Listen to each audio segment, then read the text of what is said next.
سيدنا محمد الفاتح لما أغلق والخاتم لما سبق الناصر الحق بالحق والهادي إلى صراطك المستقيم وعلى آله حق قدره ومقداره العظيم سبحان ربك رب العزة عما يصفون والسلام على المرسلين والحمد لله رب العالمين آمين.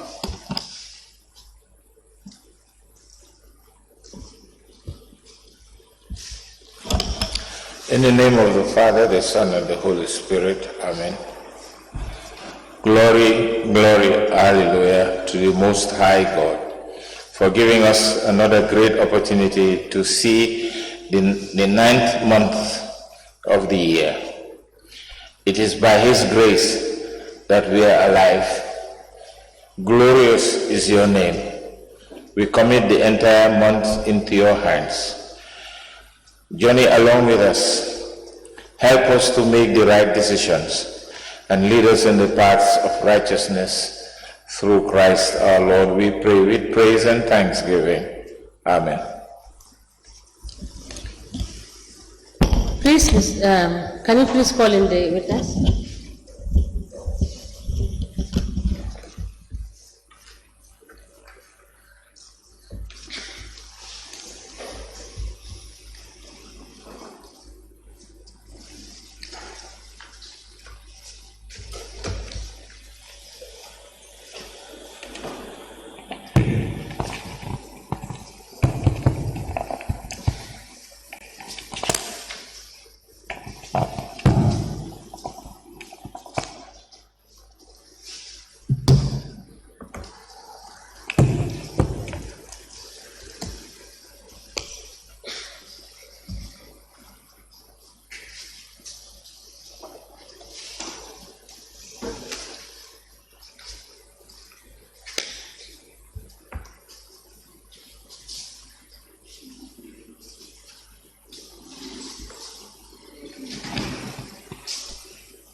Good morning, Mr. Witness. Good morning, Mr. Witness. Mr. Witness, make sure you speak into the mic. Speak into the mic so that everybody can hear you. Okay?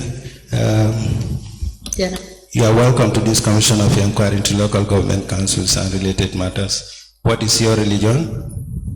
Islam. Can you speak into the mic so that everybody can hear you, please? Islam. Okay. In which language do you wish to make your testimony? Sorry? In which language do you wish to make your testimony? In English. Okay. Do you wish to swear by the Holy Quran or make an affirmation?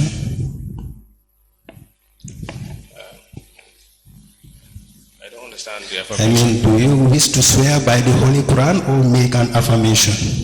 Secretary, can you please tell him to speak up louder? Because that's what I keep telling him. See the way I'm holding the mic? When I speak, everybody hears me. So make sure when you speak, everybody hears you too. Can you hold the mic close to your mouth, please? Yeah. Okay. Do you wish to swear by the Holy Quran or make an affirmation? By the Holy Quran. Okay. Madam Chair, the witness wishes to swear by the Holy Quran. Hold the Holy Quran by your right hand side and then repeat after me. I see the SK Fofana. Not CD, it's Ibrahim. Ibrahima SK Fofana. Ibrahim SK Fofana. Do swear that. Do swear that. I'll speak the truth. Who shall speak the truth. I shall speak the truth. I shall speak the truth. The whole truth. The whole truth. And nothing but the truth. And nothing but the truth. So help me God. So help me God. Thank you. You may be kindly seated. Madam Chair, the witness is sworn. I have the honor to hand over the witness to for us to proceed. Sit down.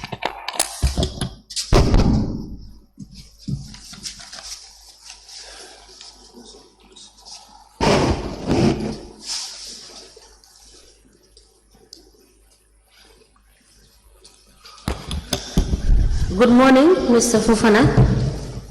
Morning, ma. You are welcome. Thank you. Thank you. Council, can you please proceed?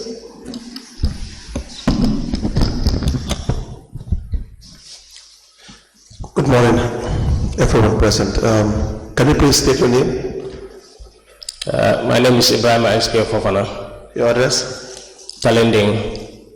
Mr. Fofana, you work for the Canopy Municipal Council? Yes. And what is the period of your service? From 2005 to 2020. 2020, you are no longer? Yeah, no, I'm no longer here. Did you resign? No, it was a retirement by the council. By the council? Yeah. Now, what is your educational background? I got my O-level from St. Augustine's High School, and then from there I worked shortly for Nusa High School from 1990 to 1993, then proceeded to Basse also, where I worked for Nasir Ahmadiyya High School by then.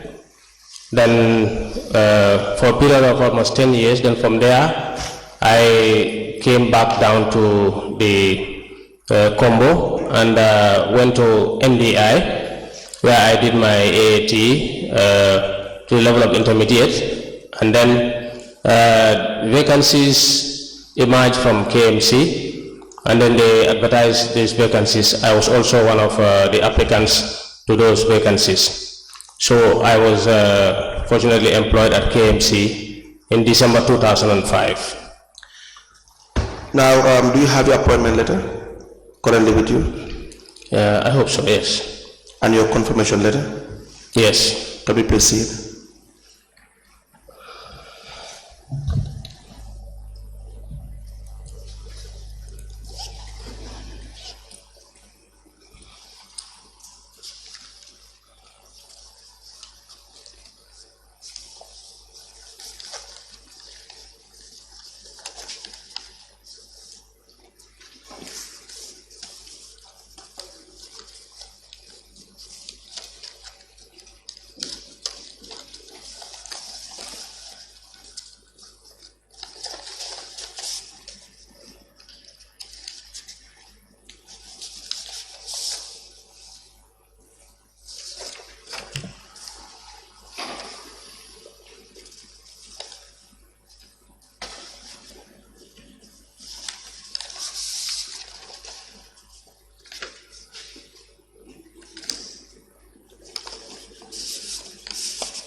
We apply to tender an offer of appointment letter to the witness Ibrahim SK Fofana, dated 2nd December 2005.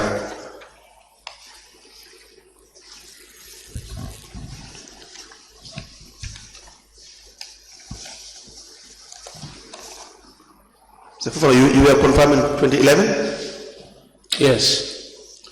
And a confirmation of appointment of the witness, Mr. Ibrahim Fofana, 21st of March 2011.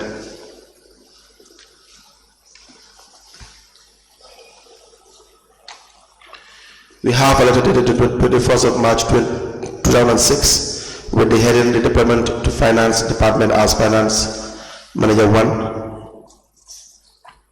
And the last is 23rd of October 2013, the deployment of Mr. Ibrahim SK Fofana into evidence as an exhibit.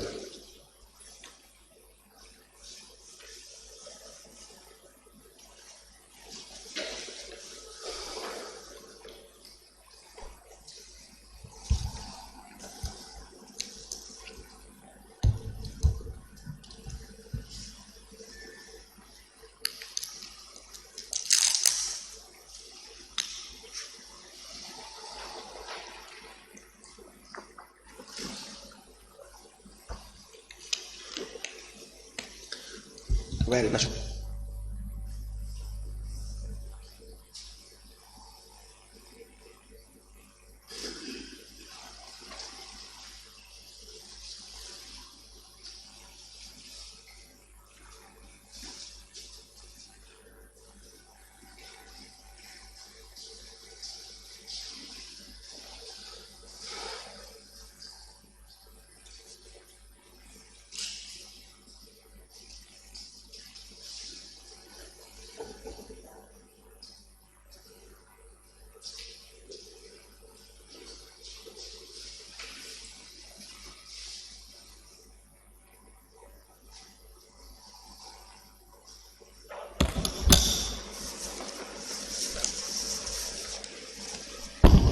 The following documents presented by the witness are admitted as follows.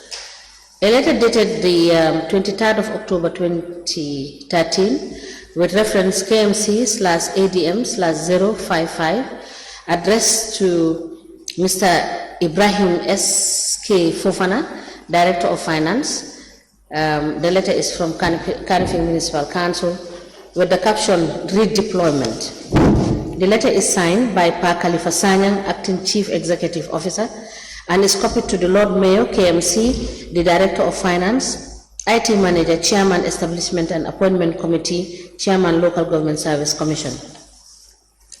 A letter dated the 21st of March 2011 with reference KMC/FIN/055/234 from the Kanifing Municipal Council and is addressed to Mr. Ibrahim Fofana, Director of Finance, KMC, with the caption confirmation in appointment.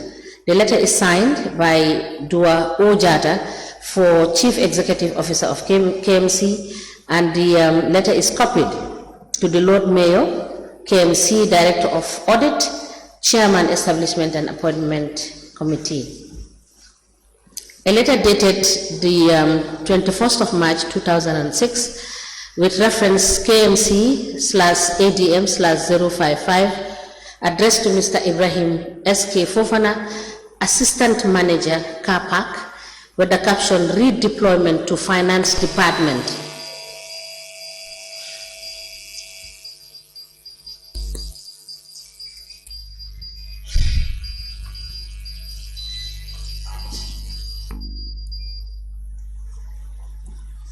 Let me take this exhibit again.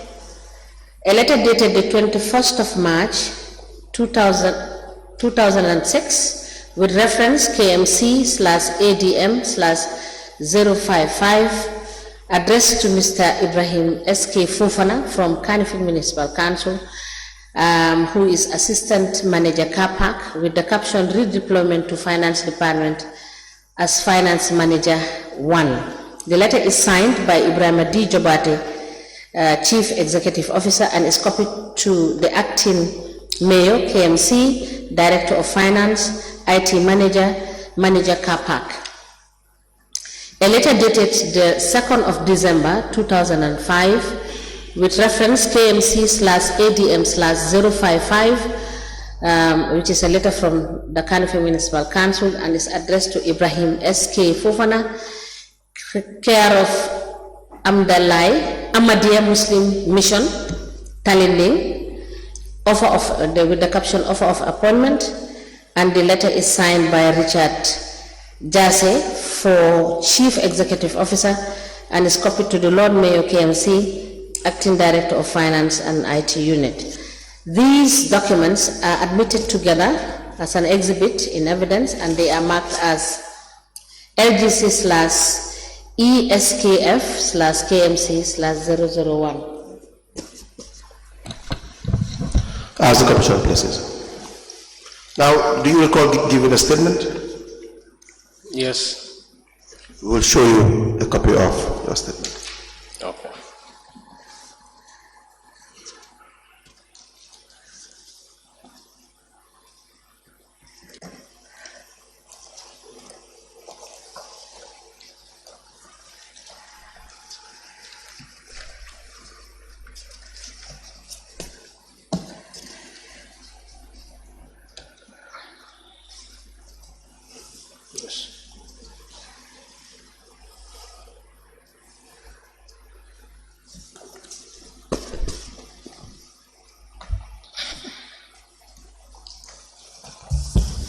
The witness statement of Mr. Ibrahim S.K. Fofana, dated the 11th of July 2024, is hereby admitted in evidence and as an exhibit and marked as LGC/ESKF/KMC/002. As the commission places. Now, Madam Chair, I think we have to take that again. The witness should identify the statement and then confirm that it is his statement. Can you please hand this over to the witness?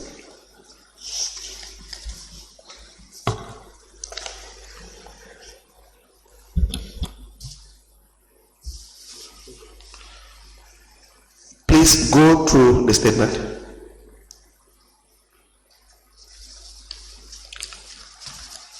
Is that your statement that was obtained from you by investigators? Yes. And Mr. Fofana, we will need you to speak into the microphone, increase your voice. Can you do that? Okay. All right, thank you very much. And we apply to tender the statement of the witness, Ibrahim S.K. Fofana, dated 11th of July 2024, into evidence as an exhibit.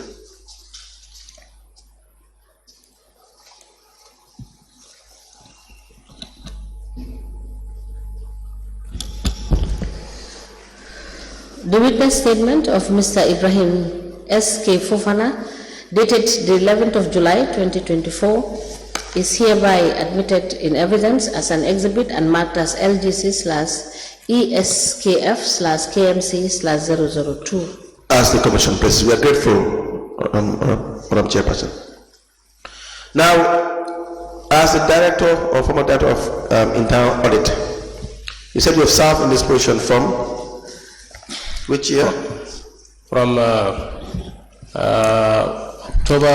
November 2013 to end of 2020. 2013? Yes. What was your highest qualification when you were appointed director of internal audit? AAT intermediate. ACCA? AAT intermediate. AAT? Yes. Now, how were you appointed as director of internal audit? Do you recall? It was a redeployment. Redeployment? Yes. Right. Now, in your office in 2018, moving forward, can you tell us the structure of your office? The staff that work directly under you, that you supervise? Yeah, I had 4 staff under me in the unit at the time. Yes. Basirin Jai, Hadi Juve So is a lady, she's the assistant manager, and then Basirin Jai, senior audit clerk, and then you have 2 other audit clerks, one Binta Baro and the other Fatu Sonko. So in 2020 you retired? Yes. Did you retire voluntarily?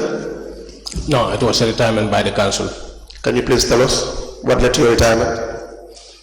Yeah, what led to the retirement was that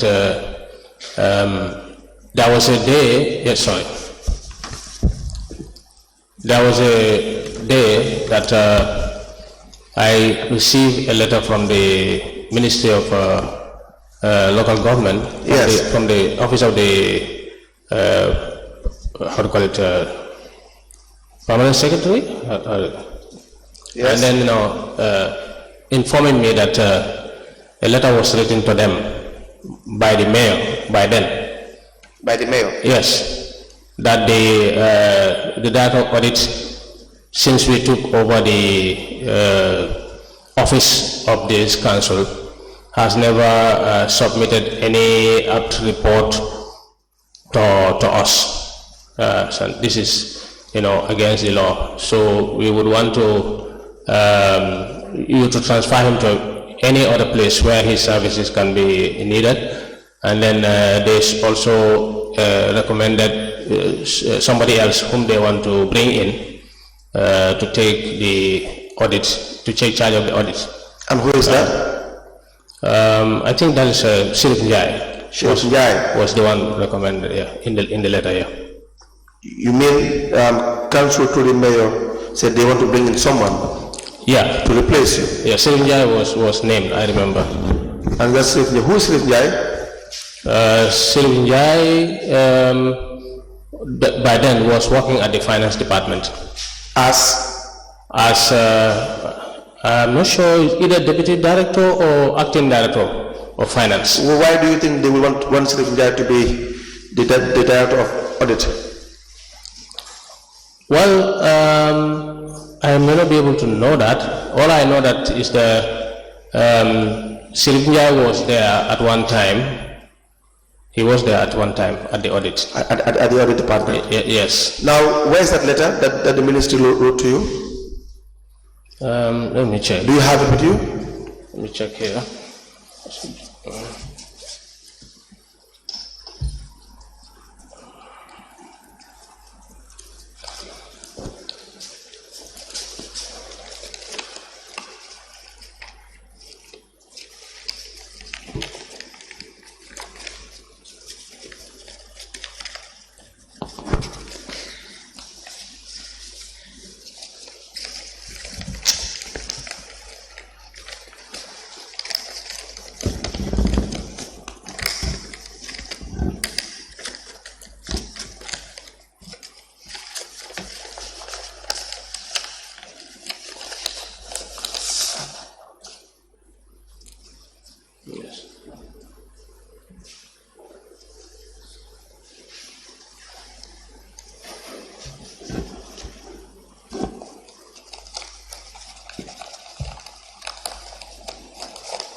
This is an invitation for hearing to appear before the Local Government Service Commission, correct?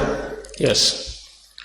We applied to tender the document submitted by the witness with the hearing invitation by the Local Government Service Commission, the date 27th of September 2020, addressed to the witness, the Director of Internal Audit in 2020, signed by MRC for the Permanent Secretary. Lord Mayor is copied, the CEO of KMC is copied.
A letter dated the 22nd of September 2020, the letter emanated from the Ministry for Lands, Regional Government and Religious Affairs with reference LM 35/131/01 in brackets 12, addressed to the Director Internal Audit, Kanifing Municipal Council, with the caption read, Invitation by the Local Government Service Commission. The letter is signed by Omar C.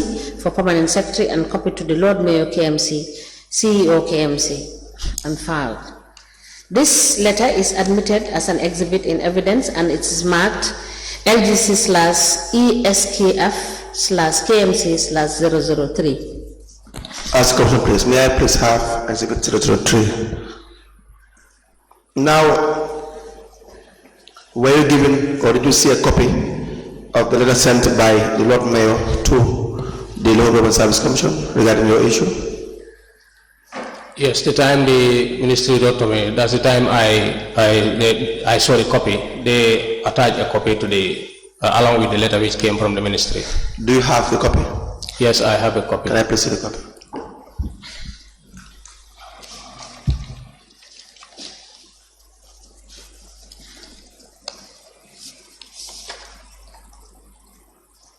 It's here.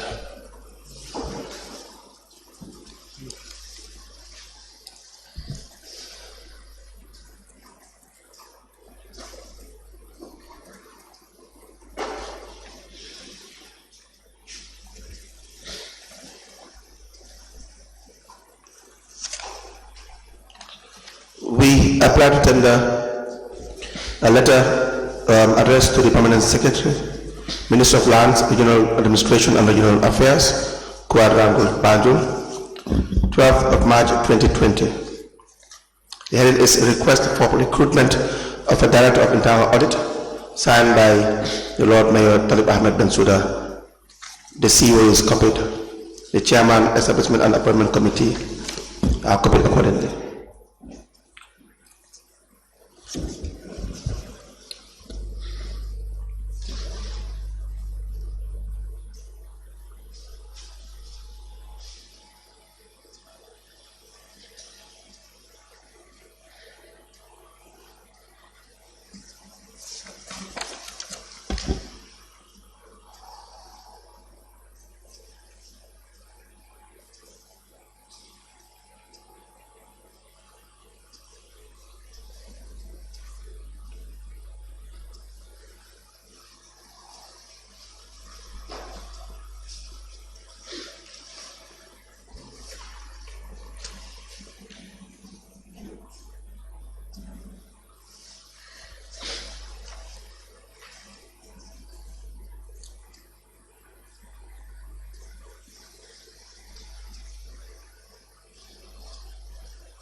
A letter dated the 12th of March 2020, the letter emanates from Kanifing Municipal Council with reference KMC/ADM/041/2020.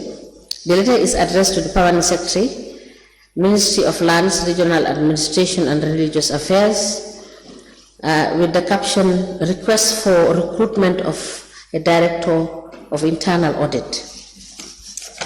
The letter is signed by Talib Ahmed Bensouda, His Worship Lord Mayor, and is copied to CEO, Chairman, Establishment and Appointment Committee, and filed. This letter is admitted as an exhibit in evidence, and it is marked as LDC/ESKF/KMC/004. As a capture places, may we respectfully request for exhibit 004.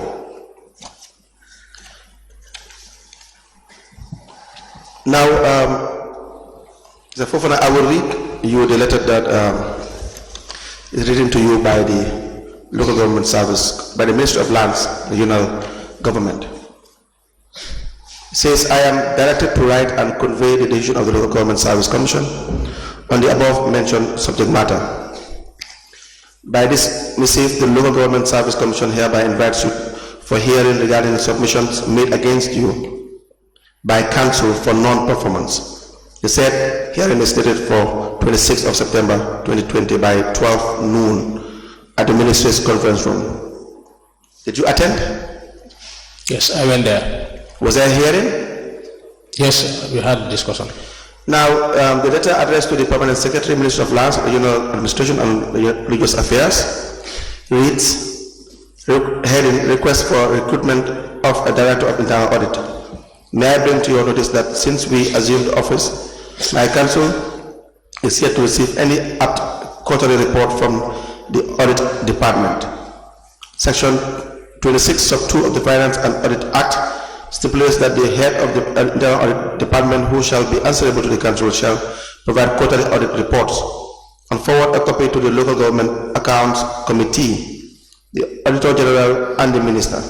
I am disappointed to mention that the current Internal Auditor failed in his responsibilities to abide by the dictates of the law.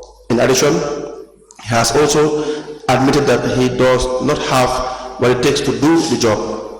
Please refer to his testimony captured in our General Council meeting of December 30th, 2019, in which he stated in clear terms that he lacks the capacity and competence to effectively run the department. In light of the above, I hereby forward the recommendation of the Establishment and Appointment Committee to the Ministry for Action. By a copy of this missive, I hereby recommend the Deputy Director of Finance, Sheriff Njai, who has once served in that capacity, to be redeployed as a new internal auditor and the current holder transferred to where his service will be needed most. Now, you have read this letter before. Sorry? You have read this letter before. Yes. Written by the mayor to the permanent secretary. Yes. Is it not true that you had said that you were not competent enough to man this position? Can you come again? Sorry. Is it not true that you had said in council deliberations that you are not competent enough to hold this office? If you will ask me if I had said that I'm not competent enough, yes, I would say that is not what my words mean, but that is what my words has taken to mean, because I was asked that way. I was asked if I need capacity, or do you have capacity? Because I was with the understanding that if they need to build my capacity, if they ask me that if there is capacity gap, if I say yes, then they will build my capacity. That's my understanding. But when they ask me so, that do you need capacity, I said yes. So you don't have capacity to actually, be able to do this the way it's supposed to be done. When I said yes, so they captured it that way, that he says he's not, not competent to do it. So as far as you're concerned, what you meant was the capacity to have been enhanced. Exactly. But now that you are here, were you qualified enough to hold that office? I have been in the work, but according to the Local Government Service Commission, yes, what they told me is that you need to have a master's degree to remain in that position. Yes. This is what they told me. Meaning, I don't have that. But who employed you? Who employed me? Yes, in that position. It was a council by way of redeployment. Council in 2013. 2013, yes. 13. Now, but according to Local Government Service Commission, based on the requirements, you do not meet those requirements. Yes, that's what they said. So be it as it may, even if they misconstrued your words, you were still not really qualified going by what the Local Government Service Commission tells you. Yeah, that's what they told. Correct? Yes. Do you know what the qualification of sheriff was at the time? Sheriff, you mean? Sheriff Njai? Yes, they recommended Sheriff Njai. Sheriff Njai at the time, I think ACC Foundation or something like that. He was more qualified than you? I didn't do ACCA. You just say yes. If that's yes. Let me say yes. Yes. All right. Now, were you redeployed or you end up resigning? Or what happened after this? Because the letter asked that you be redeployed. No, I was not redeployed. Actually, I was retired by the council. The council chose to retire. Yes. How was that done? They wrote a letter to me informing me that, if I could understand, that was with the guidance and approval of the Local Government Service Commission. Yes. Do you have the letter? No, the letter that was written from the Local Government Service Commission to the council about the retirement, I don't have a copy of that one. But how about the letter that was written to you by council regarding your retirement? That one is possible, but I may have it if I go back to search for it. I'm not sure if I have a copy. Yes, of that. we'll give you a pen and a paper. You write it down. We want to see the letter as well.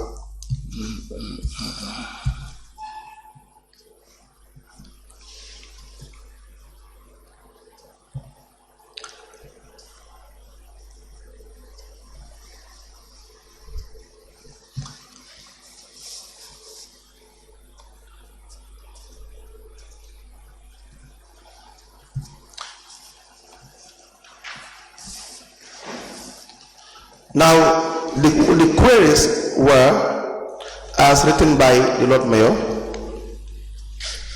is that you were not providing quarterly reports, internal audit reports to council. Was it true?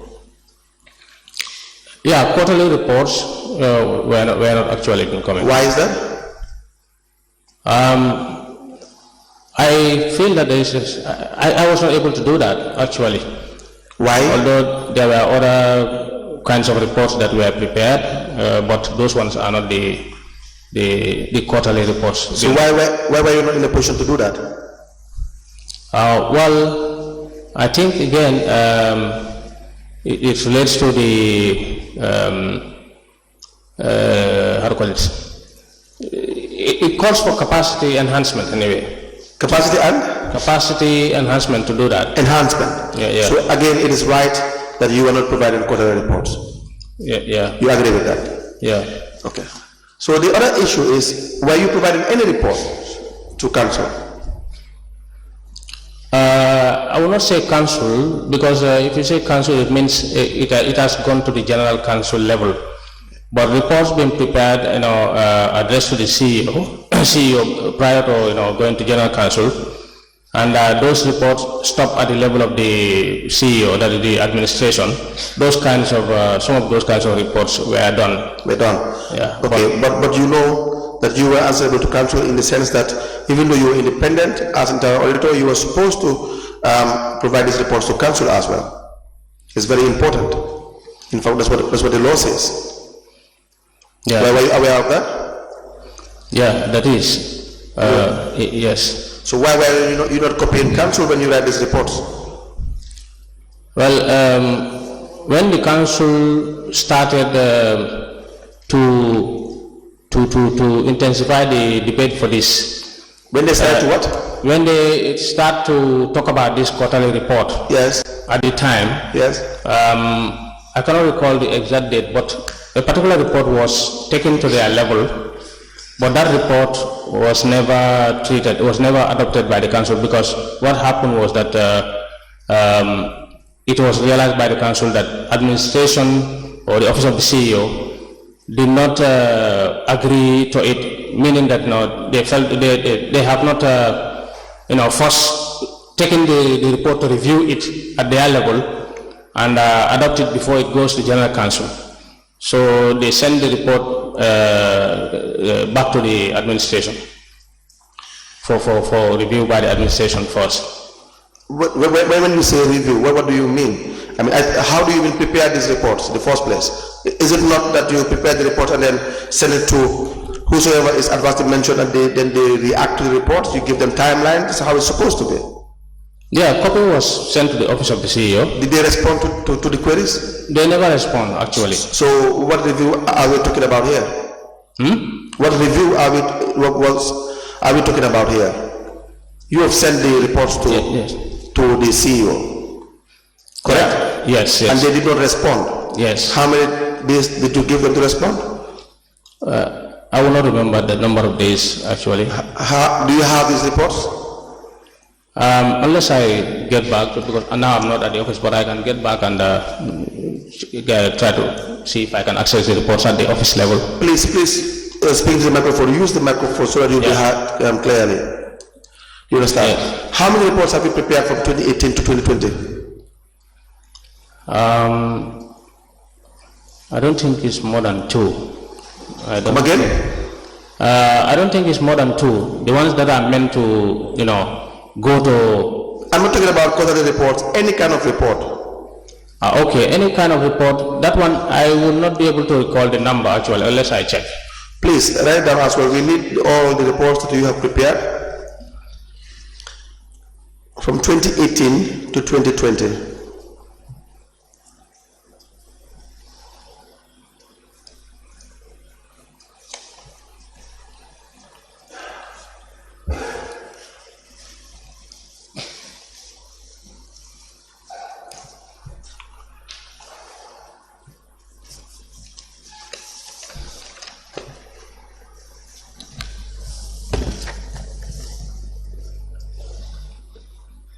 Yes, so now back to your role as internal auditor between 2018 to 2020.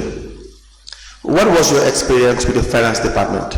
Were they making sure all vouchers were audited before payment is done? Yeah, they send vouchers to the internal audit. Were they making sure all payment vouchers were audited? Yeah, all payment vouchers are sent to the internal audit. For it to be audited. And what do you look into? Yeah, we look into the procurement documentation. Yes. The necessary supporting documents, the approvals by the CEO, you know. So what was the structure on the ground regarding approval of expenditure when you were there in 2018 and 2020? Who approves expenditure? What was the threshold? It's the CEO who approves the expenditure. And all expenditures? Yes, all expenditures, yes. Are there any ceiling, or is there any ceiling or cap that the CEO has to approve? And if it goes beyond a certain amount or figure, it has to be approved either by the mayor or the council? Yes, the CEO will normally approve all payments that are below 500,000. Yes. But above 500,000, that one, you know, will go to the contracts committee. Contracts committee? Yes. I am not talking about contracts. Okay. Or procurement. I'm talking about payments. When payment parties are raised, and you ask the data of the audit, you realize that the amount is above $500,000. What do you look into? Such cases, no, don't normally arise where the payment is above 500,000. They don't. Such payments, as far as my memory can serve me, payments above 500,000, which are payments, expenses, and they are above 500,000. So I don't recall such payments at the level of the CEO. Mr. Fufan, I don't understand what you are saying. One bit. My question is very, very simple. If you don't understand, just ask me to ask again what my question. But apparently, what you are saying, I don't understand. You were the director of internal audit. You should know the structure in country, especially when it come to expenses and finances. Correct? Yes. The law says that the CEO should approve payment up to a certain amount, and then the mayor or chairperson, as the case may be, will approve payment up to a given amount, and then as well council up to a given amount. So if you are the director of internal audit, you should really check whether a certain payment has followed due process. I'm now asking you, if a payment is above $500,000, what do you look into? Who must authorize such payment before you, as internal auditor, will approve or authenticate or sign showing that you have reviewed that payment? Yeah, in that case, the approval of the council, this procurement, the approval by the GPPA, the documentation GPPA showing the approval of the GPPA is always looked for. Mr. Fofana. Yes. Maybe I believe you are not understanding the question. The question is,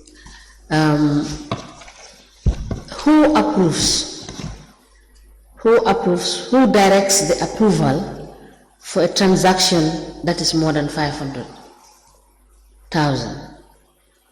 I believe you said you had a certificate, intermediate certificate in ACCA, right? Correct? AAT. So is it AAT? Yes. Okay. Thank you for correcting me. So you would understand the fact that you said there is approval ceiling for the CEO, 500 and below. So when these transactions are 500 above, who gives the okay for those transactions to be proceeded upon? Yeah, that's the council. It's the council. Yes. Council, you may proceed. Now, how does council convey its approval?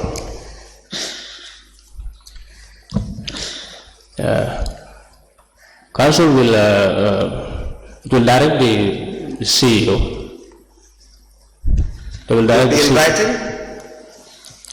Yeah, in writing. And if you are to also append your signature in the particular payment voucher that's above $500,000, would council's directive or approval be indicated in the payment voucher?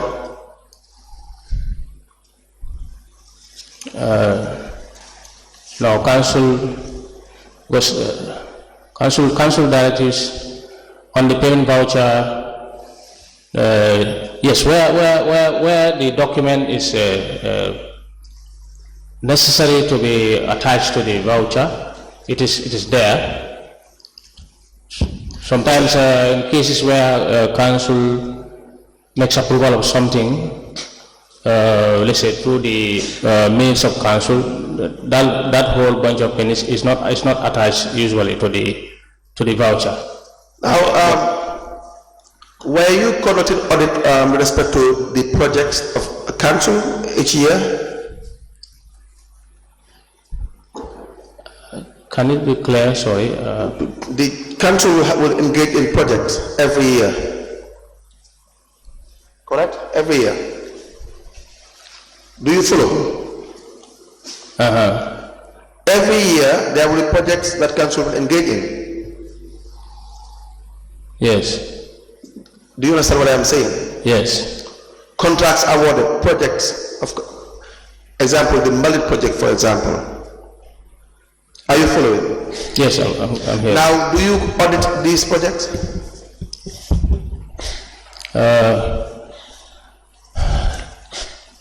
If you say, or do you audit these projects? I mean, the finance involved in these projects. Sorry, Mr. Fafana, we did not get your response. Yes. Yes, what is your answer to the question? We do. You do? Yes, we do. Okay. So for 2018, all the way to 2020, you have list of projects you have audited?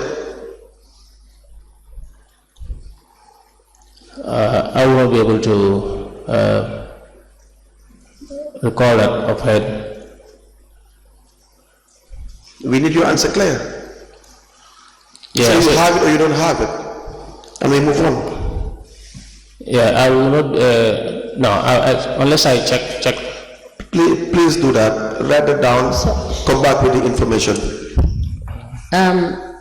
Mr. Fofana. Yes. You have just been taken through the documents that emanated from the mayor's office and from the Ministry of Land. And you have told this commission that you have capacity problem. So are you saying that is what you are saying was wrong earlier on? Because if you said you did not have capacity, then how were you conducting these reports? Yeah, we don't want you to waste the commission's time, because he asked you a direct question to say whether you were whether you had reports or the reports. You said you couldn't recall, that you had only 2, but they were not, you sent one to the council, it was not it was not accepted because it did not pass through the proper channel for it to get to the council. Is that not what you told the commission? Yes. So now, my question now is, were you producing quarterly internal reports? Because if you were producing quarterly internal reports, it will capture all of the activities of council for the quarter. Were you producing these reports? Yeah, I answered that. I said no. Yes. What I actually... And now, just a minute. Okay. If you were not producing quarterly reports, how would you then produce reports for the projects? No, I'm not saying that we produce reports for the projects. So now the question is, is it correct to say that you did not generate any report on any of the projects from 2018 to 2020? Yes. Only You did not produce any report? reports were not produced. Yes. Pardon? Reports were not produced. Reports were not produced for projects from 2018 to 2020? Yes. Thank you. Council, you may proceed.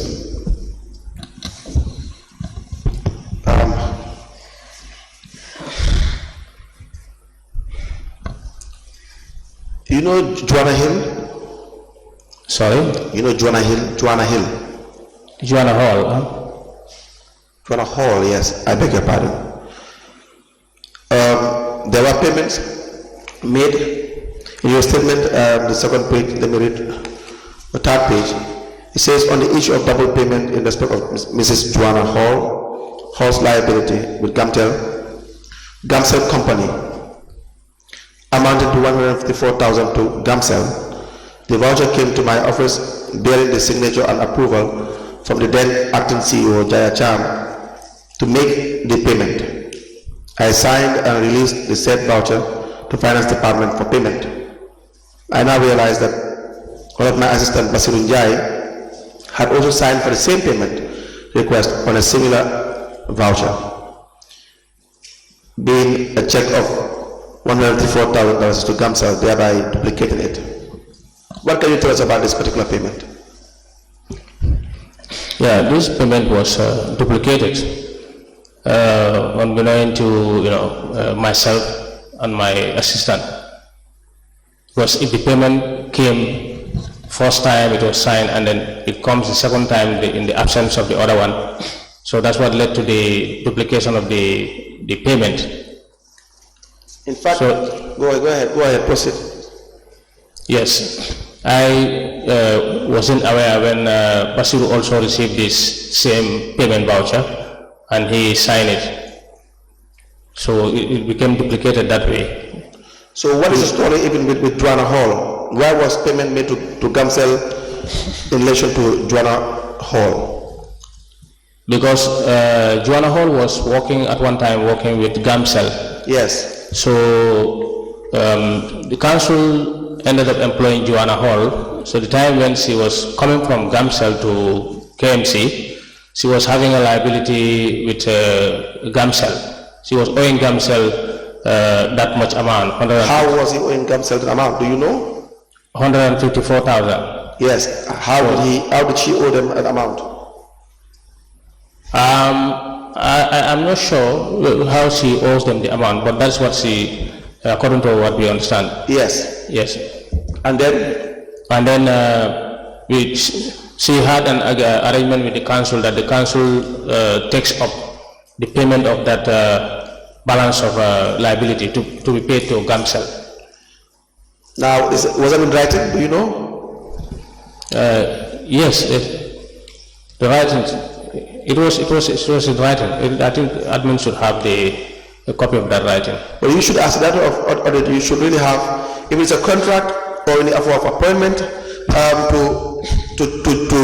her, Joanna Hall, you would have seen the document which authorizes that payment should be done to Gamcel, made to Gamcel. Now, the document, a copy of the document was attached to the voucher. But what document is that? Document saying that Joanna Hall owes Gamsel, 154,000. Yes. And then the council agrees to pay that to Gamsel. Gamsel? Yes, once they have employed Joanna. Now, what kind of document did you see regarding that? I may not recall exactly, but I know that this is documented and is attached to the voucher. All right. How about the issue regarding your third page? You said on the issue of payment voucher number PV20, that's 0951. The amount of $100,000 and $190,000 respectively, being payment made to Cooley and Sons for the rehabilitation of backward dump site access road. I was aware of these transactions and the works have taken place and fully executed. The said payments were part of a total sum of $309,000, $390, made to the said contractor Cooley and Sons. Now, was there a contract entered into between council and the Sons? This is within the threshold of the CEO, those vouchers. Was there a contract between the two parties? A payment is brought to you, a voucher is raised. Was there a contract? What do you look into? Or do you just look into the fact that the CEO has signed, finance director signed, and therefore you just sign as well as the entire data of the audit? No. They go through the procurement procedures. The procurement documentation is yes. Was there a contract? Because the amount is below the threshold. I didn't ask you that. Yes. Actually, where there was a contract between Cooley and Sons and council.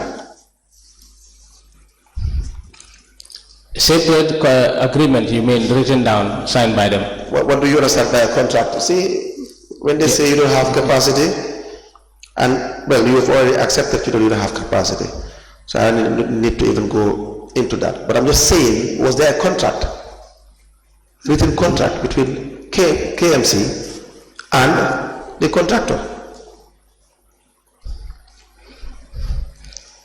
Well, I will be able to answer that, but the voucher, I know that the necessary documentation on the voucher, which they have to, the procurement has to do, that one was there. But that and what are these necessary documentations? Yeah, the request for quotations and the other forms that are supposed to be attached and signed by the people who are... Note this down. We need you to provide us with the details regarding this particular payment. Sorry? The payment that we're talking about currently, made to Cooley and Sons.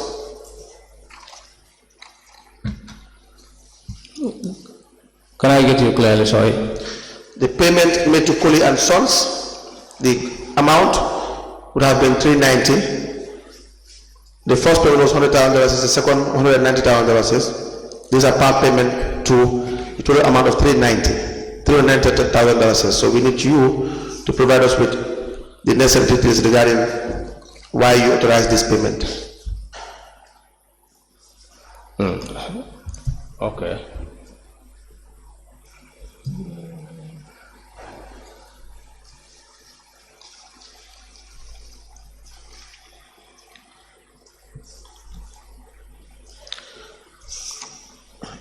Your last page, the issue of the bulldozers arose, D8 and D9. Do you recall this? Yes. What can you tell us about the maintenance of D8 and D9? Yes.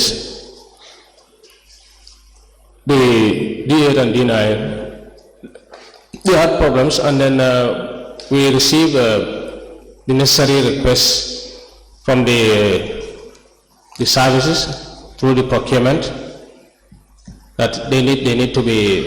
What were the problems of, that these bulldozers have at the time?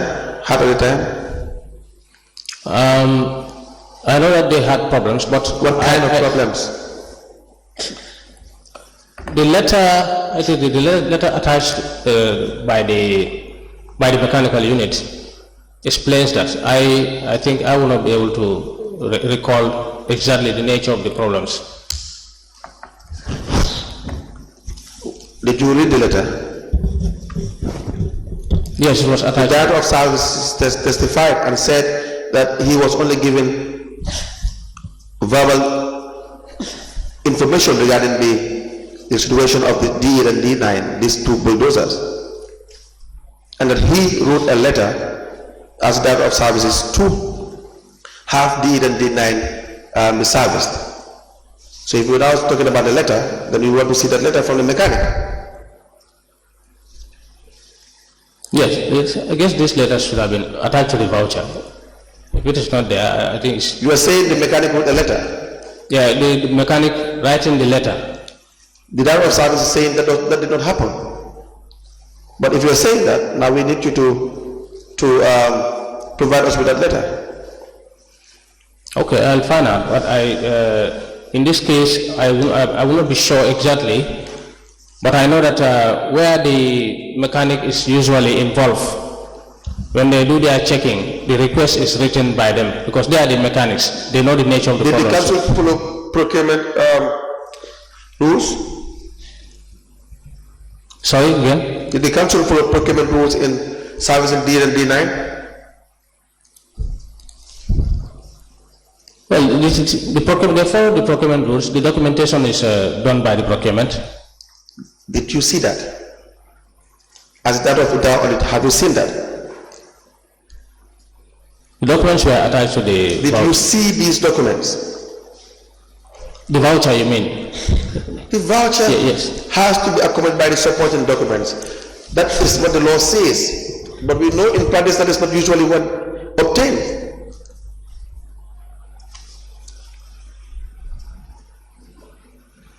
Come again? Documents were attached to the voucher. Now provide us with the information of the documents that were provided that you have seen that we want you to authorize this amount to service D8 and D9.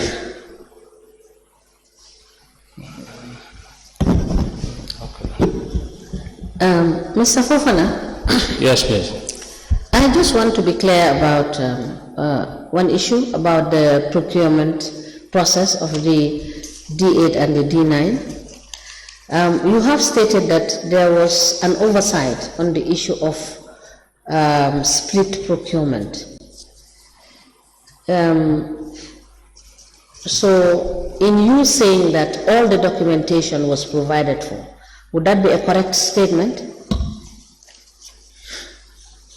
Sorry, ma, I don't understand exactly. You said it is your words in your statement that there was an oversight on the issue of the split procurement, and you gave reason as to why that oversight in your statement. Is that correct? Yes. Now, my question is, would it be correct to say that the process for the procurement of the services to service D9 and D8, was it a correct procedure that was followed? Yes, but when you say the procedure, I will say the correct procedure was not followed. I told you asking for the documents.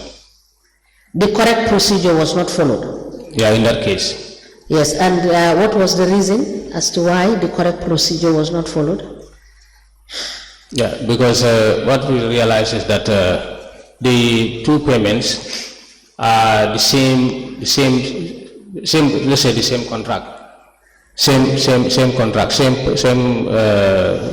contractor is doing it. So if the same contractor is doing it and the two vouchers, you put them together, you will realize that if you put them together, they have now become more than the threshold of 500,000. So, it should have been, put together actually and tendered. That's an oversight. So what process was used in the procurement of the services for the repair of this? What form of procurement method was used? Well, this is, I think this is what you call split procurement. I am asking you, Yes. what is the procurement method that was used by the procurement department They use to pay for the services? They use RFQ instead. RFQ. Request for quotation. So now, are you telling the commission that they used a wrong procurement method, and this does not reflect in the documents that processed the service contract? Is that what you are telling the commission? Yes, that's what I mean. And part of the reason, what is the other reason? Because you've highlighted, you've given me one reason and you have highlighted another reason in your statement. What is the other reason? We just want to hear it. That is the split procurement. You have already said that. And what other reason? Sorry, I don't recall exactly. Your last page of your statement, the first paragraph and the last page, the last sentence, you said, and let me read, we were also having a very junior procurement officer at the time who did not understand much about procurement. So, would it be correct to say that this is also one of the reasons why you got the entire process wrong? That was also correct. Now tell us, how junior was this junior procurement officer? What was his qualification? And how long was he serving? How long was he serving at the council, at the procurement unit? How long did that person serve in the procurement unit? I would not know the right qualification of the person, but I understand that it's very junior one.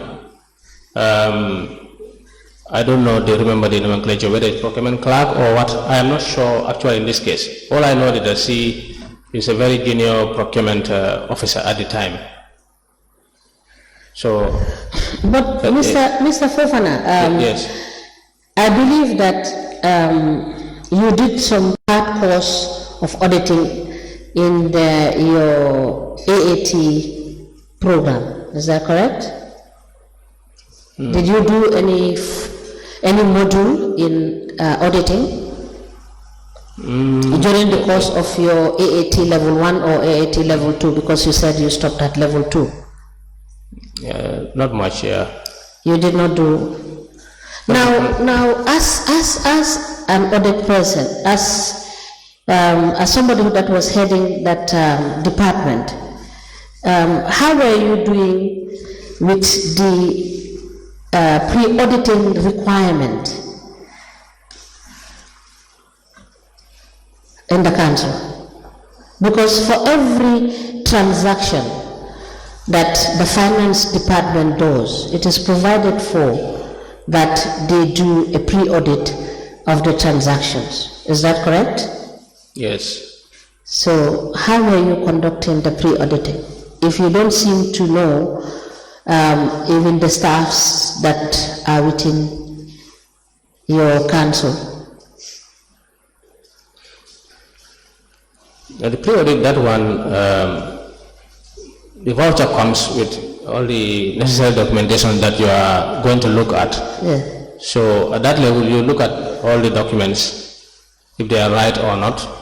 So that is routinely. But in these circumstances, you couldn't see what was the defect or the problems of the documents that have been forwarded or that have been attached to the vouchers to enable you proceed to validate the transaction for it to go to where it is supposed to go for payment.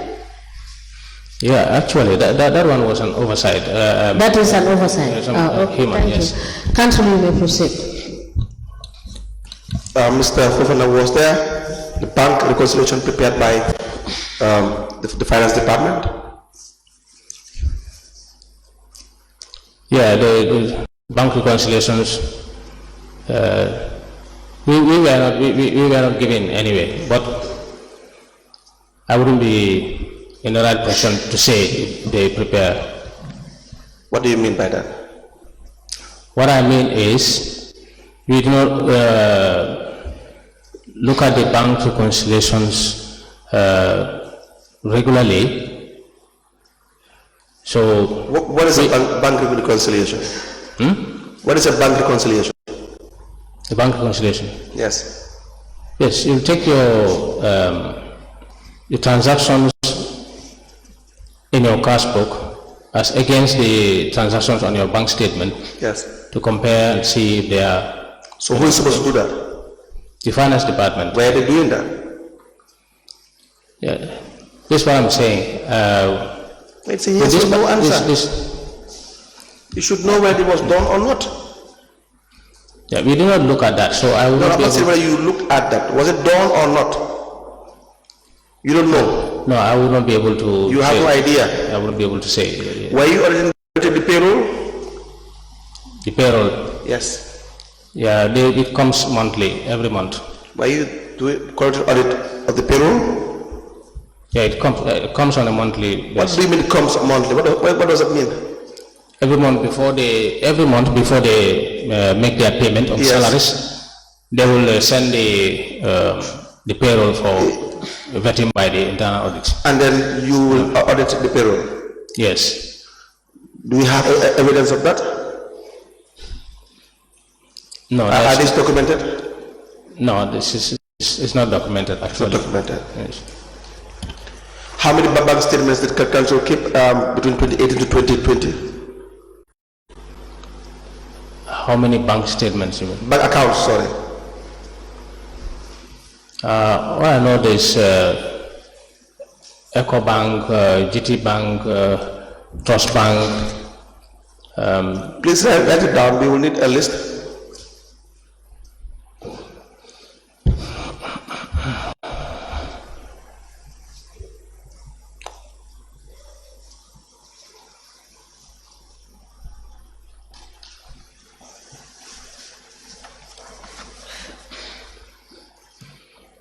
Did you audit the Bali project?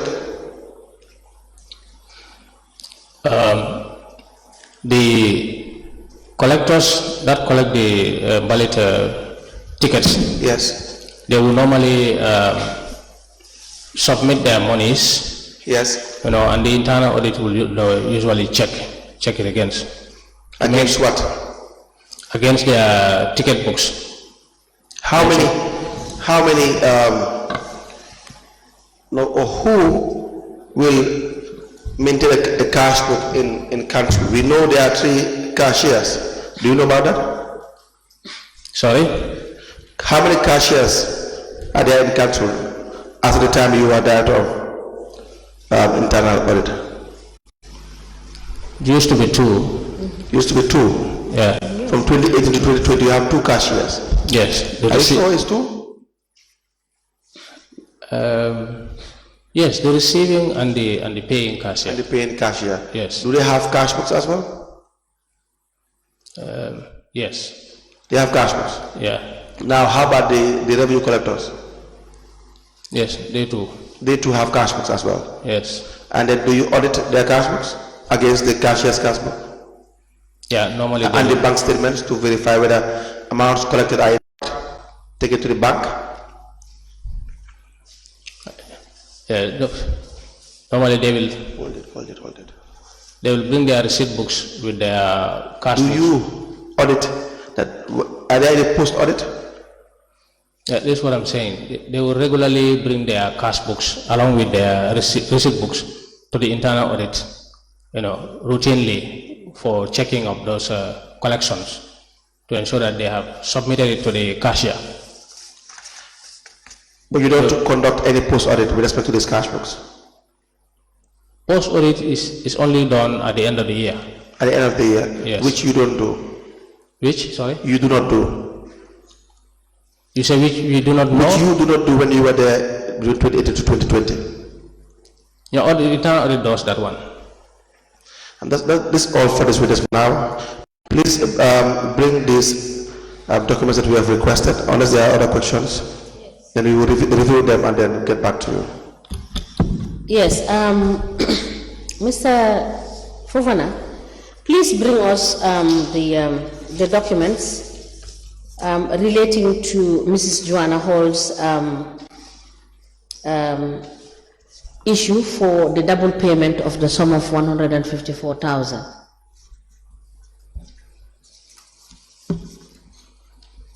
Are you taking notes, Mr. Fofana? Yes, I'm taking notes. Yeah. Now, I said before you left in 2020, was this issue of double payment resolved? No, this double payment, in fact, I did not realize it before leaving. So that's why I cannot say, if it was resolved. No, I'm just asking you a question. Is it resolved? If it is not resolved, you indicate that it's not resolved. Is it resolved? I have no idea actually whether it was. I have no idea. During your time, Yes. you said you left in 2020. Yes. Right? So, as at the time you were leaving, was this issue of double payment resolved? I will not be able to say that actually, because the double payment thing, it seems like I only realized it, when I came here through the investigation, I realized the double payment.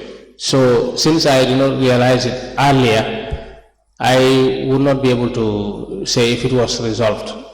Unless we check. But Mr. Fofana, if you realize it now when you came to the investigation, yes. What does that mean? You were saying before 20... No, you said, I told you by 2020 when you were leaving, whether this issue was resolved. You said you did not realize it earlier. You only realized it when you went to the investigators. So what is the implication of that realization? Well, one would say that it was not resolved. Thank you. Yes. Now, for the transactions of council, would it be correct to say that not all the transactions pass through internal audit for pre-auditing before payments are made? Yes, this is possible. I said, is it correct that transactions are made in the council which do not pass through audit department? I would say it is possible, because if I say transactions don't pass through audit, that means I've seen that particular transaction and detected that it did not pass through the audit. You know, the questions we are asking you are limited from 2018 to 2020 when you were there as head of the internal audit, right? So you said it's possible. We would take your evidence as it is. Thank you. And Mr. Fofana, we will call you back, and we have asked that you bring us some documents. And my last question will be, before you go, were you making use of the Local Government Finance and Audit Act? Are you conversant with that legislation? Have you ever gone through the Finance and Audit Act to have a guide as to what you are supposed to do vis-a-vis the work that was given to you? Yes, I've gone through it. So you knew what it contains when it comes to issues of audit? Yes. You knew all of that? I can say yes. Okay, thank you. Honorable Commissioner Joyner has a question for you. Mr. Fofana. Yes, sir. You have an interesting movement within the KMC. You are Assistant Director of Finance, Director of Finance, then to Internal Audit and all of these things. Now, what I wanted to say to you is, in all of these positions, you should be aware of the requirements before payment is authorized. As a Director of Finance, you know that the request has to originate from the people who are requesting this payment. And so forth, it has to go through the procurement process. That is when you are as a Director of Finance. And that too has to have passed through audit before payments are brought to you for approval or to give your consent that this payment should be made. Now, you've been moved back to the internal audit. So therefore, you should be very conversant as to the requirements for payments to be made. And you are sitting here telling us that you don't know, you are not aware. How do you want us to believe what you have been saying about the processes for payments to be made to individuals or to contractors? Is that a fair statement or fair conclusion? No. That you have acted as a Director of Finance and you are now internal audit and you do not know the processes for payments to be finally made to somebody? No, I would not say that I did not know in all cases. Obviously there will be some cases where as out of human weakness, oversights and other issues will come in. But in most cases, I can say that in most cases, the vouchers are vetted properly. But notwithstanding, in some cases, it really, issues can happen. But have you ever flagged any payments not to have gone through a process that is complete? You were doing that, many times. When they go back and get things, correct, then they come back to us and then. You see, I'm saying this because of your unique positions that you have held as Internal Director of Finance, as Internal Audit Director, and also as the Director of Finance. Those are two things that you must be aware or must be knowledgeable about the finance regulations. Do you understand what I'm saying? Yeah, I think I understand what you're saying. Basically, because of that uniqueness, you should have been on top of things. You were there when you were paying out, you were there when the process is being done for them to be paid. So that's a unique position. So if you are not so sure, I think the letter written earlier is justifiable. Don't you think so? Yes. As far as the payment vouchers are concerned, those ones I can assure you that in few cases issues can happen, but mainly in most of the cases we are able to get the vouchers done properly. But that goes back to the question that the Elite Council asked you. Are you competent enough to have been holding those two positions? And your answer was emphatic. You don't think so. Isn't that right? Yeah, that one, because it has clearly said that there's someone with the master's degree is what is supposed to be. But you cannot have a master's degree, but yet can perform the job. Like bank reconciliation, you don't need a master's degree to do a bank reconciliation. No, but bank reconciliation, I'm not responsible of doing that one. It's to But check. have you seen it?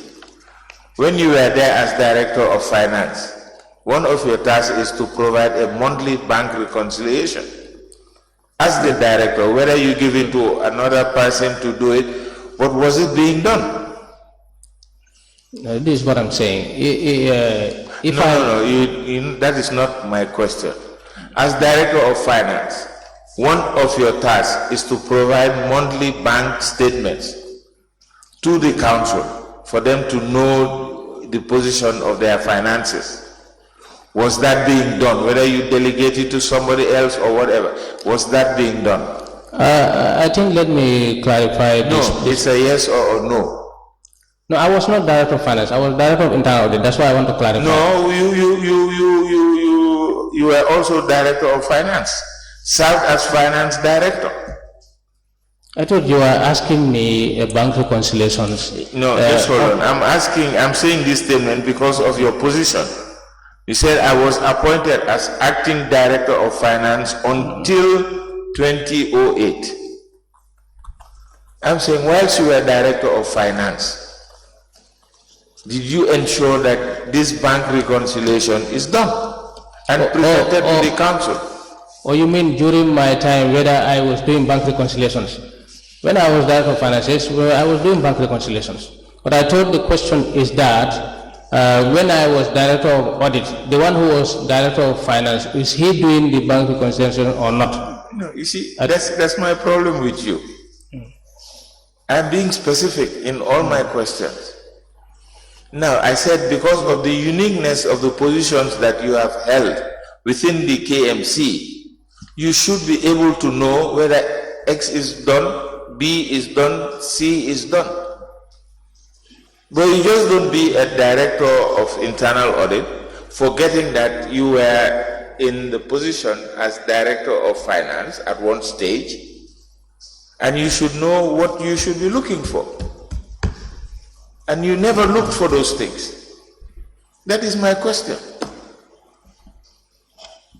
So that was a lapsus on your capacity to verify whether the director of finance, during the time that you are internal director of audit, did not do A, B, and C, for you to give an informed opinion about what is happening within the finances of the council?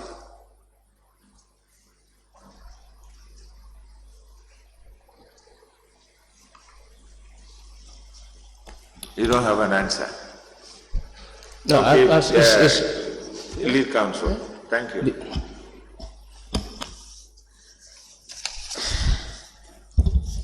Yes, let me just ask you one last question, Mr. Fofana. On the issue of frequent contracts awarded to Lang Karamos Suare, during the course of you being the head of internal audit, did you have the cause to flag the issue? Lang Karamos Suare. Did you have the opportunity to flag the issue? I'm trying to recall the issue, which particular issue. No, answer the question and then you can explain. Did you, seeing that there are frequent contracts being awarded to Mr. Lang Karamo Suare and they are not in compliance with the rules, did you have the opportunity to flag it with a view to finance department correcting the situation? Now, as far as the frequent contracting of Lang Karamo Suare is concerned, that one, they made a contractual agreement with him. Yeah. And then they repeat this. They repeat this as the need arises. So that frequency, that one, I don't see the problem with that one, because the council agreed to, give Okay, it. please provide us with the whole of the documentations of all those contracts that were done by Lankara Moswari. Please note that.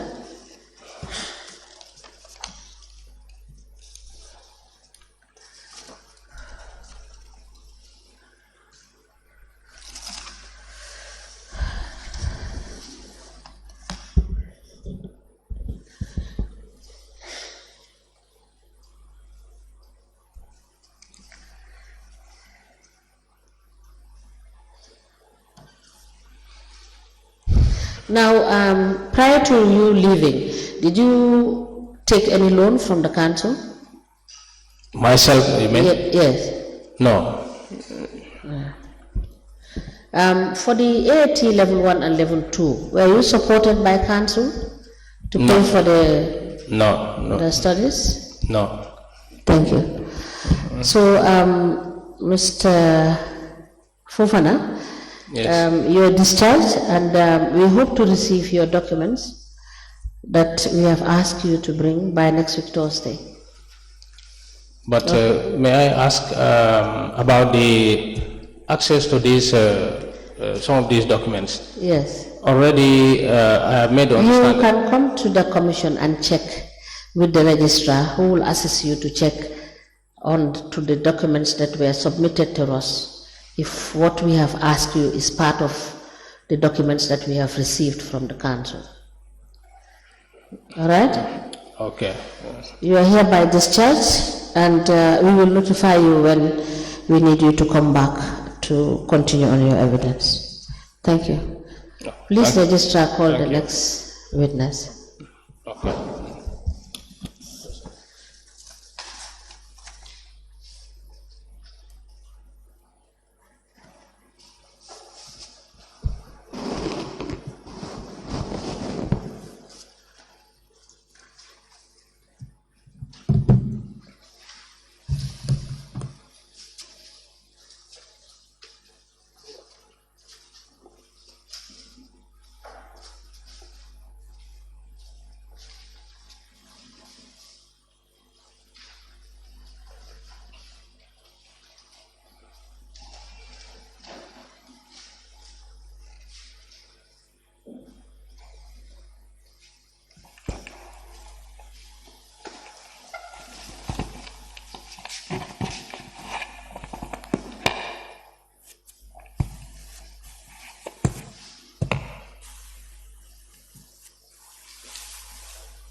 Good afternoon, Mr. Witness.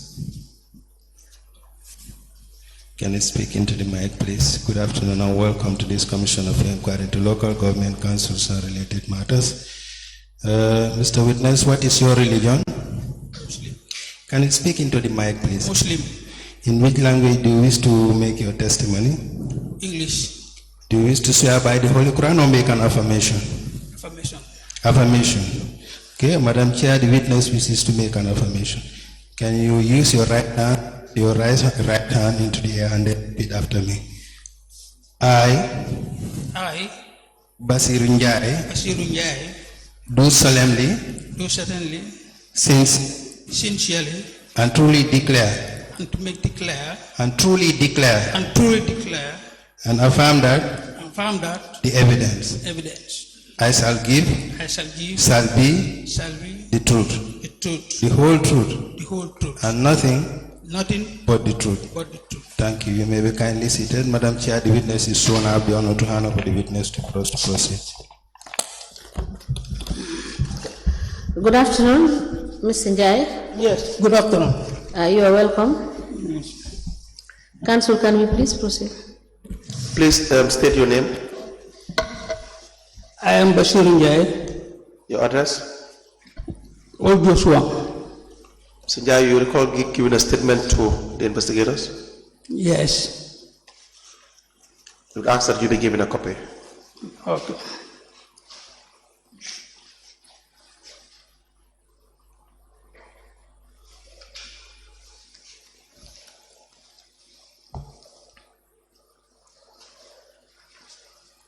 Please go through it and tell the Commission whether that is a statement that was obtained from you.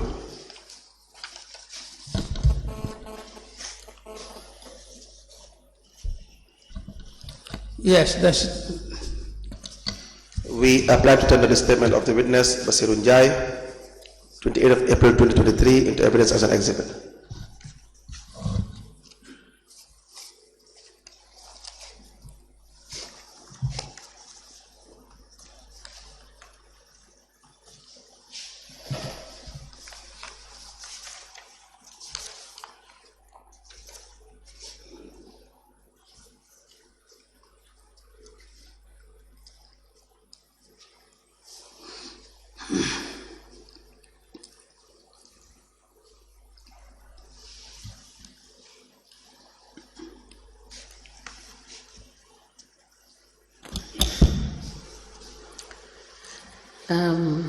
The statement dated, the statement of the witness, Mr. Basiru Njai, dated the 28th of April 2023, is admitted in evidence as an exhibit and marked as LGC/BN/KMC/001.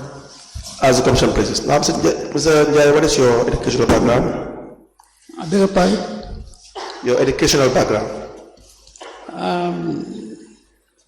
I am Bashir Njai. I attended Gambia Muslim High School in 1993, GCE O level, and I have my diploma in accounting and finance and auditing in 2008. I have my HND in higher national diploma in accounting and finance and auditing in 2020, and I have my bachelor's degree. I have my bachelor's degree in accounting and finance in 2023. Now, when were you employed by the Cardiff Municipal Council? In 2007. Do you have your appointment letter? Yes. Were you confirmed as well? Yes. May I please see these documents?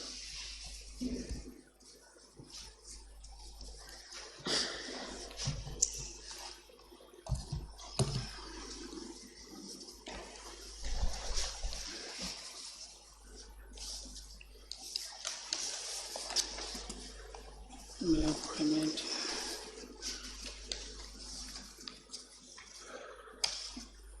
Confirmation. Upgrading. Promotion. Yeah.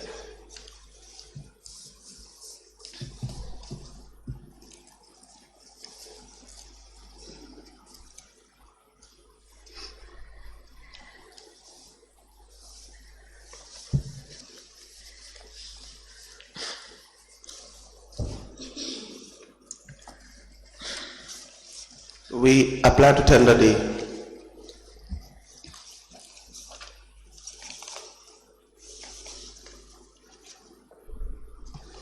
offer of appointment as audit clerk to Basiru Njai, 11 April 2007.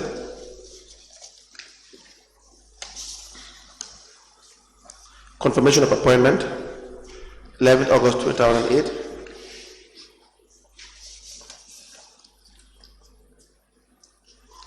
Promotion letter, date is 28 April 2009,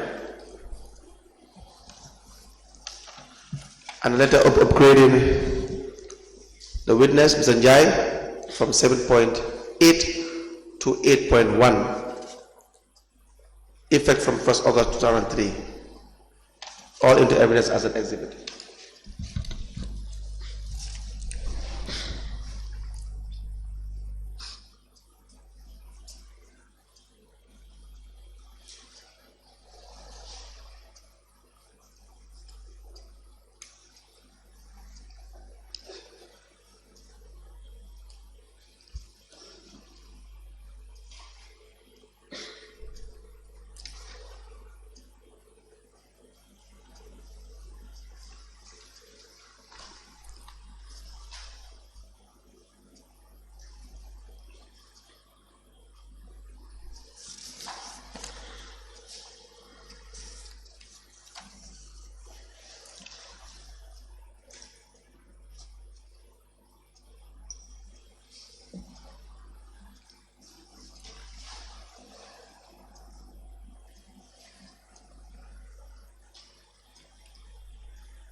The following documents presented by the witness are admitted as follows.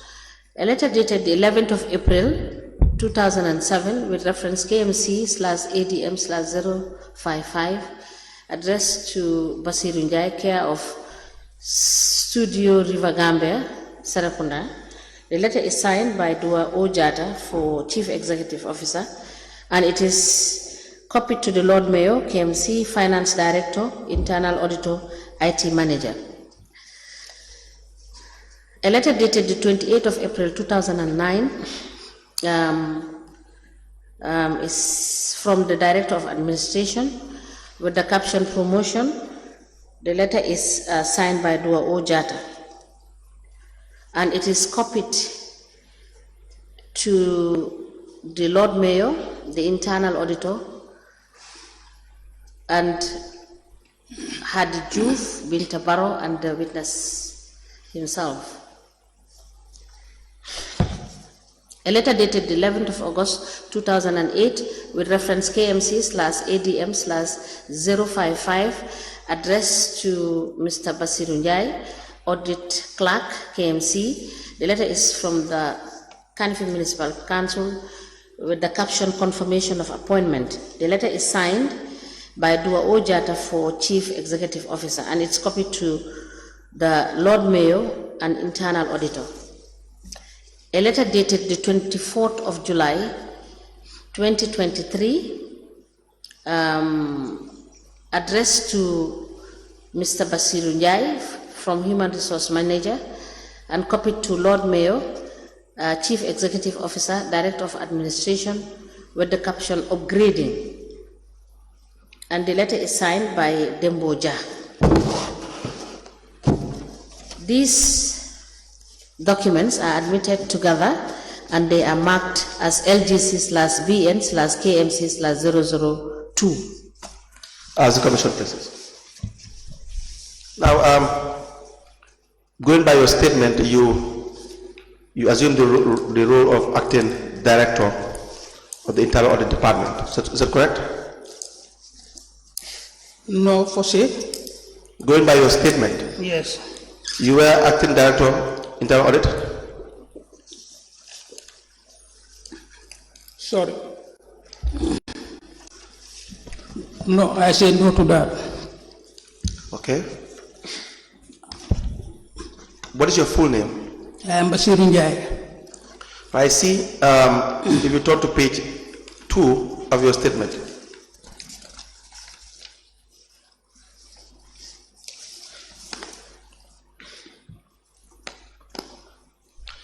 the second paragraph, maybe I am reading it wrongly, but it says presently, as the most senior audit officer in the audit department of the said council, I am also the overseer of the position of the Director of Internal Audit, which responsibility I assumed since February 2021, when the former Director, Ibrahim Fofana, was relieved from his appointment in 2021.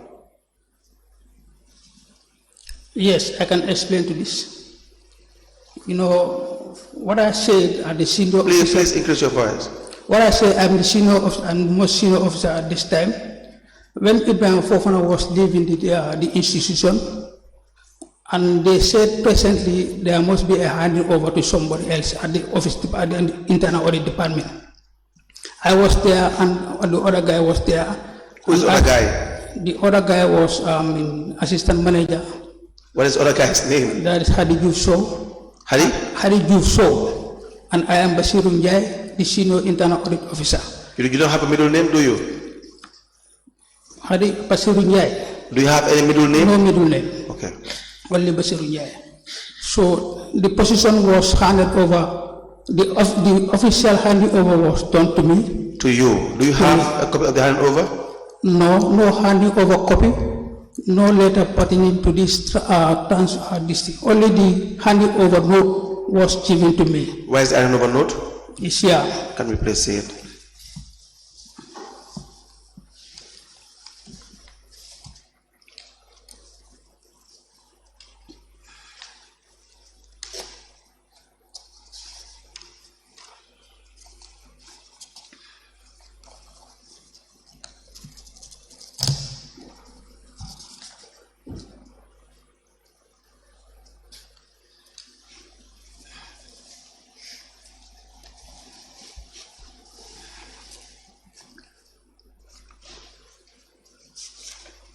we apply to tender the handover notes from the Director of Internal Audit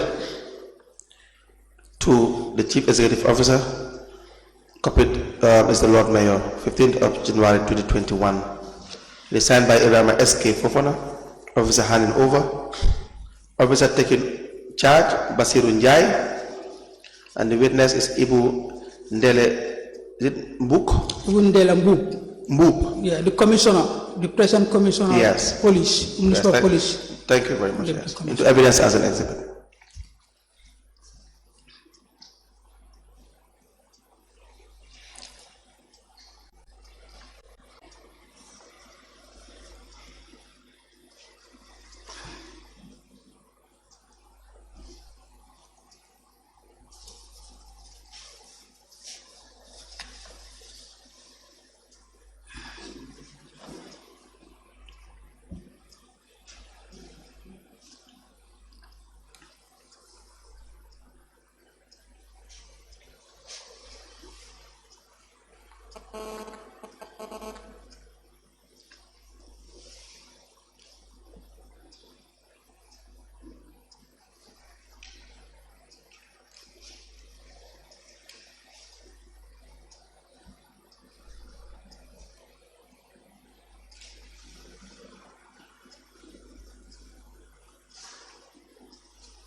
Do you confirm it is just 2 pages?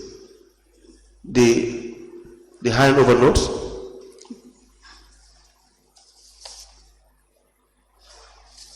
No, let me check. Let me check.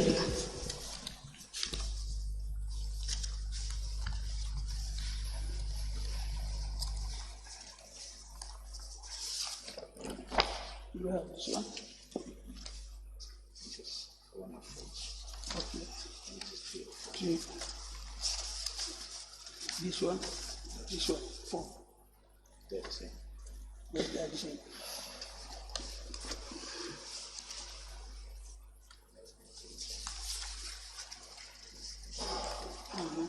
Yeah, that's correct. That's the correct one. Can you please? That's the correct one, the present one given to you.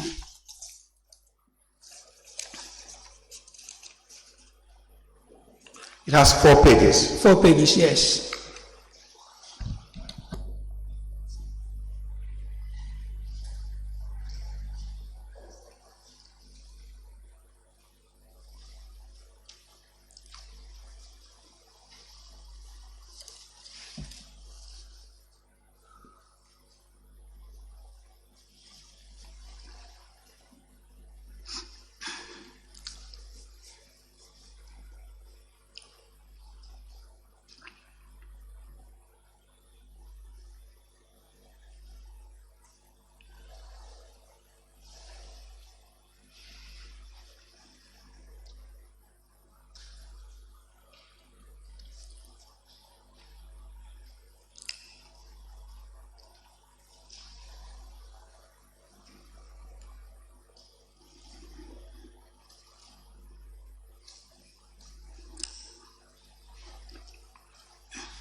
A letter dated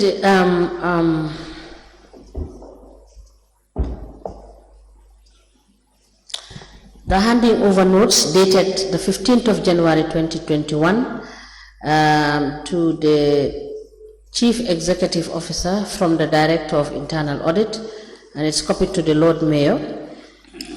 And the handing over notes are signed by Ibrahim S.K. Fofana, Officer handing over, Officer taking charge Basiru Njai, Witness Ibu Ndela Mbup. This document is admitted as an exhibit in evidence, and it's marked as LGC/BN/KMC/004. As the commission places. Now, please proceed. You were explaining why you are not the acting director of internal audit. Yes, all this process happens at the time when they said Ibrahim Fofana should hand over to one of the staffs at KMC, Internal Audit Department. Then at that time, I was the senior internal audit officer, and there is a lady called Habibuf, so assistant manager. Then we were called at the office of the CEO. Then the CEO was Senate Martin Sonko. Then our files, personal files were recalled, and they looked into the files. That's where the CEO decided that presently, as far as I have my HND, I'm the most qualified person than the other one at this moment. Then the handing over will be done to me. Then later they will regularize the status of the internal audit department. This is how I take the offer at that time. And we were working as a team since I hand over to the current director. When did you hand over to the current director? We hand over to the current director in 2023. So when I said that you were the acting director of finance, would that be correct or wrong? I was not receiving any incentive to do that. No letter was given to me. You were? No letter was given to me, but as acting, no amount of allowances were paid to me. All my basic salary and the allowances on the senior management position, I was paid to that. That means the sacrifice job of the internal audit was done by me, but not actually I am the acting, I'm on the acting capacity. So how would you describe your position? I'm still the senior internal auditor. No, as at the time, 2021, when there was no director, how would you describe your position? Still senior. No, you said overseeing. In your statement, you said you were overseeing the position of the director of internal audit. These are your words. Yes, overseeing. I'm not reading from any other document or my opinion. I'm just using your words as you described them. You said, I am also the overseer of the position of the director of internal audit. You not receiving the benefits is something else, but you overseeing in that position is also a fact. That's correct. Exactly. So I'm overseeing the position because the handing over was done to me. I said handing over. Yeah. So if you were not given the benefits and everything, I mean that's another situation. Which of course you are right. You may be right. Let me say, and then that's important. But the idea that you were the most senior and you were overseeing and there was handover done to you, that's a fact. Okay. Do you agree? You don't have to agree. I agree. Good. In 2021, moving forward, as the overseer of the director of internal audit office or department, how are you conducting your functions? Yes, I was able to, because it was very tough on me the time our director left the internal audit department. The what? It was very tough on the internal audit department. Why? The job was very tough on us. I can Why? say the team. Because whatever I am doing presently or at that time at the internal audit department, even if you go through my reports, I say the internal audit team. The team has suffered a lot concerning in relation to our functions. Can you please explain further? Yeah, because what happened is the internal audit department at the time of Mr. Fofana was given a vehicle. Was given a vehicle? Yes, Mr. Fofana was having a vehicle of internal audit department. Yes. That's whereby our all the other staffs of internal audit department, we use that vehicle to do the functions of the internal audit, especially the outside functions. But as far as when that vehicle was, when Mr. Fofana left and that vehicle was taken away from us, we were nowhere, just sit at the office, whatever comes to we do it. So we have this thing because we have a work plans. We prepare work plans every year. Every year? Yes, we prepare work plans. Then through that work plans, we see that there is outdoor exercises. There is outdoor exercises. Yes. Not only inside office exercise. We have to go to the markets because we have over 15 markets to look into. And because of this, what happens to our former director, we don't want that to happen to us. And what is that? Because they said he was not produced audit reports. Okay. So we were trying to do our level best so that we can produce reports. Yes. This effort of producing reports give us a very tough time because we used to struggle a lot to make sure that we have our information. We go outside to look for information. We audit outside, and we have our audit reports, and we give out reports. Because if you see our time, we have given over 15 reports to council. Please proceed. Yes, we have given over 15 reports to council, and without even a vehicle. And I want these reports, outside transaction or outside works were done, because sometimes when the payment vouchers come to audit, we have to go and look for maybe the clarification of prices in the field. We don't have a vehicle. We have to go to the packets. We don't have a vehicle. We have to go to like Charles Chow branch of the council. We don't have a vehicle. Like Bakote Fish Market, we have to check all the 15 markets outside. We don't have a vehicle. Sometimes I sacrifice a lot. What I do is I used to be fair to my people, and I lead them. We go to the field markets so that we can have this exercise done. We have our report on the table. Mr. Njai, if I have to be honest, you've really done what you could under the circumstance. And what you were explaining here, the way I understand it, is that you were not given the environment.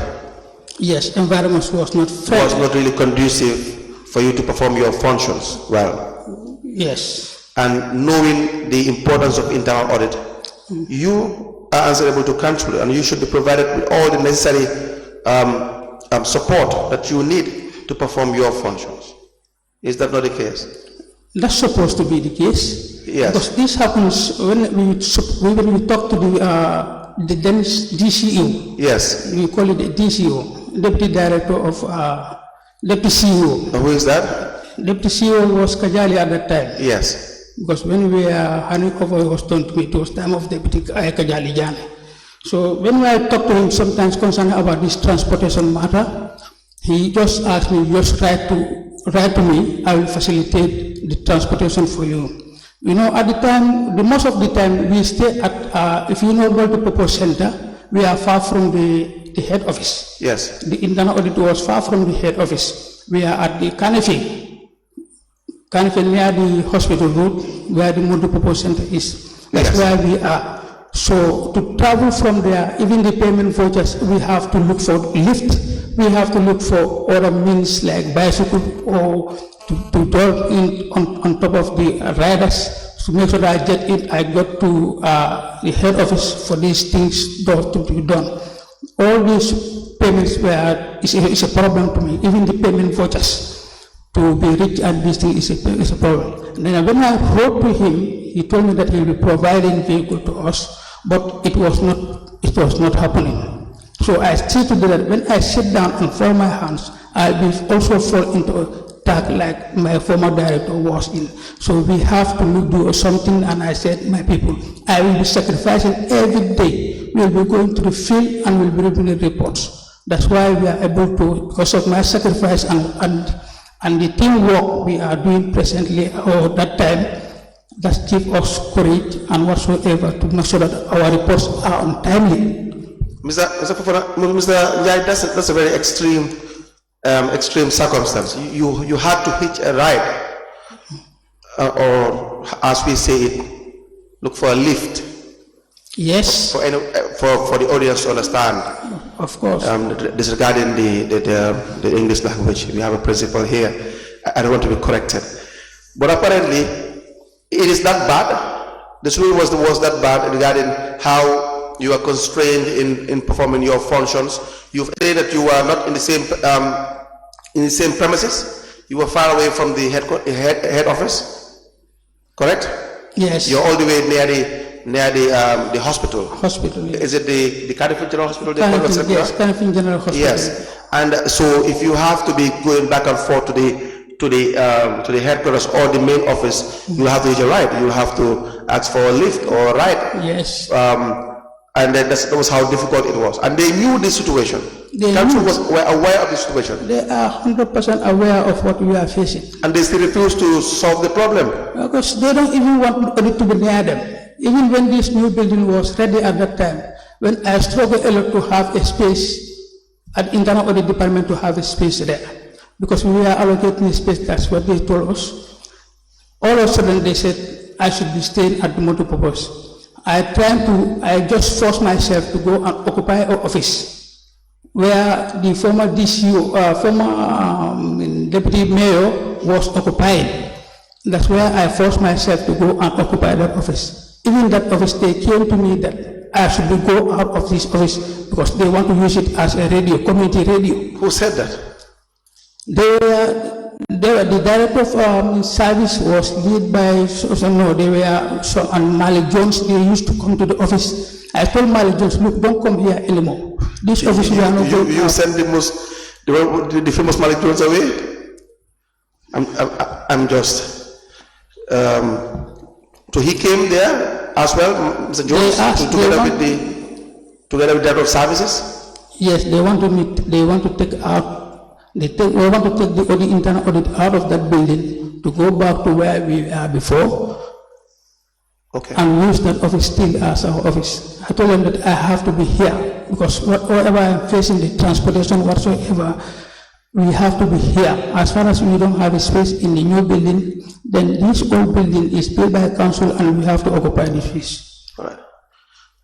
Now, in that situation, you were able to produce more than 15 reports. I'm saying in that very difficult situation that you have explained, you were still able to produce more than 15 reports. Over 15 reports I have produced. Yes. If I ask that you provide us those reports that you have prepared, would you be able to do that? They are presently even with me here. Okay, can we please have them? Thank you very much, Mr. Yeah, can we please see these reports?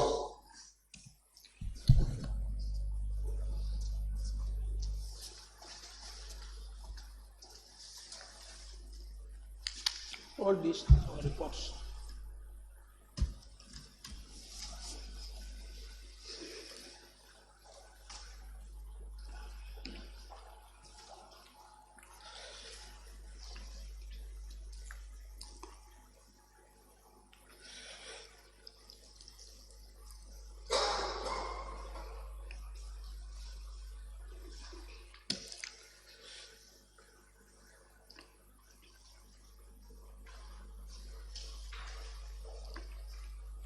It appears as if accompanying the reports are the work plan.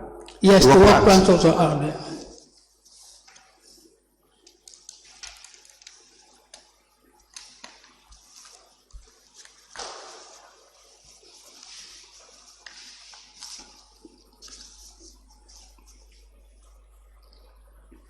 Can you guide us through how you arrange these reports? Can you do that? Arrange. If I give to you back, can you guide us through how you've arranged them? I see you clearly. I arrange them. Maybe it will take me time to arrange them. Okay. Then we will give you back these reports. Then during break, please work with the registrar and have them arranged. Okay. So that we can have them admitted into evidence. Okay. Do you understand that? Thank you. Because it may take me a long time to have it arranged.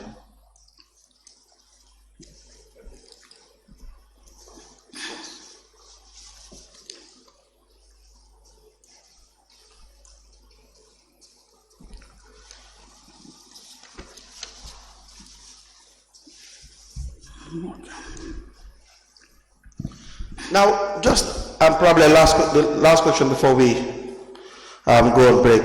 What were the main issues when you were overseeing the department? I wouldn't use the word acting anymore because you have your reasons as to why you are not acting. So what were the main reasons when you were overseeing the department of internal audit? The constraints, you mean? No, the problems that you found on the ground. Now you are not performing your functions as an auditor. What would have been the main issues that you found that were problems in relation to payments or? Yeah, as far as I am concerned, what I see it, because for me, as far as I am senior, I'm not yet manager, I'm not a director. They term me as a junior officer at all times. The internal audit is not even looked at. The internal audit is not given the due respect they should give in the internal audit. Despite all the reports you see here, they will never attend to the reports. They never reply to any of these reports. I have to make sure that I fight with them. Even at the senior management level, I have to fight with them so that my reports can be taken care of and so that they can be replied to the audit queries whatsoever. So when they don't, I also take the bull by the horn. I finalize all my reports. When the external auditors come, I have to hand over this report to them. This is why sometimes they are saying that I'm the one who is putting them into problem. Because if you look into other processes, when the last audit of the external audit, when we are having external meeting, exit meeting with these people, with the council, yes, they even say that the internal audit report is even enough for us to finalize our report. But nonetheless, we're going to do our exercise so that this thing, because they have enough against you people. We will be never acted onto their reports. You never reply to them. You don't take things seriously. And this is why they are saying that I am the one who is giving them a problem. Well, you have to give them a problem. That's what your job is. Your job is to give any institution problem regarding making sure that they are in compliance with the financial regulations. That's what you are employed to do. And so if you do not do that, you yourself will have a problem. And that's how it works. I mean, when people serve the country in these capacities, they have to be reminded that it's not their own private business. Anyone, including myself. That's how it works. Yeah. Is that not the case? I believe it is time. We'll proceed after a break. Thank you.